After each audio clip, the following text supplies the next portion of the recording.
विक्रमादित्य एक दिन शिकार पर जंगल में निकले। वहां उन्होंने एक पेड़ पर उल्टा लटका हुआ एक बेताल देखा। जैसे ही विक्रमादित्य ने बेताल को देखा, बेताल ने उनसे पूछा, तुम कौन हो? विक्रमादित्य ने दृढ़ता से उत्तर दिया, मैं उज्जयिनी का राजा विक्रमादित्य हूँ। मैं न्यायप्रिय, साहसी और सत्यनिष्ठ राजा हूँ। बेताल विक्रमादित्य की बुद्धिमानी और साहस के बारे में पहले से जानता था और उसने राजा को चुनौती देने के उद्देश्य से एक प्रश्न पूछने का निश्चय किया। उसने कहा, हे राजा विक्रम, मैं तुम्हें एक कहानी सुनाता हूँ और उसके अंत में एक प्रश्न पूछूंगा। यदि तुमने उस प्रश्न का सही उत्तर दे दिया तो मैं यहाँ से चला जाऊंगा, लेकिन अगर तुमने उत्तर नहीं दिया या चुप रहे तो मैं फिर से पेड़ पर लौट आऊंगा।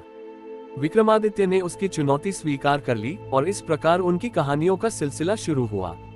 बेताल ने विक्रमादित्य को एक पेचीदा कहानी सुनाई। कहानी में एक राजा, एक राजकुमारी और 3 वीर योद्धाओं का वर्णन था। राजा की बेटी राजकुमारी बहुत सुंदर और बुद्धिमान थी।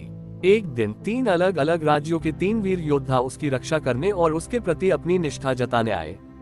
सभी ने राजकुमारी के प्रति गहरा प्रेम जताया और उसके साथ विवाह करने की इच्छा प्रकट की। एक दिन एक भयानक राक्षस ने उस राज्य पर आक्रमण कर दिया और राजकुमारी को कैद कर लिया। तीनों योद्धा उसे बचाने के लिए अलग अलग रास्तों पर निकल पड़े। एक ने अपनी तलवार की निपुणता का प्रदर्शन करते हुए राक्षस से लोहा लिया, दूसरे ने अपनी जादुई शक्तियों का प्रयोग कर उसे बेहोश कर दिया और तीसरे ने अपनी औषधि से राजकुमारी को सुरक्षित रूप से पुनः जीवित किया। कहानी समाप्त करने के बाद बेताल ने विक्रम से पूछा, हे राजा विक्रम, बताओ इन तीनों में से किस योद्धा का राजकुमारी पर सबसे अधिक अधिकार होना चाहिए? विक्रमादित्य ने विचार करते हुए उत्तर दिया, राजकुमारी पर अधिकार उस योद्धा का होना चाहिए जिसने उसे पुनः जीवित किया, क्योंकि जीवन देना सबसे बड़ी सेवा है। ये सुनकर बेताल मुस्कुराया और फिर उड़कर पेड़ पर लौट गया।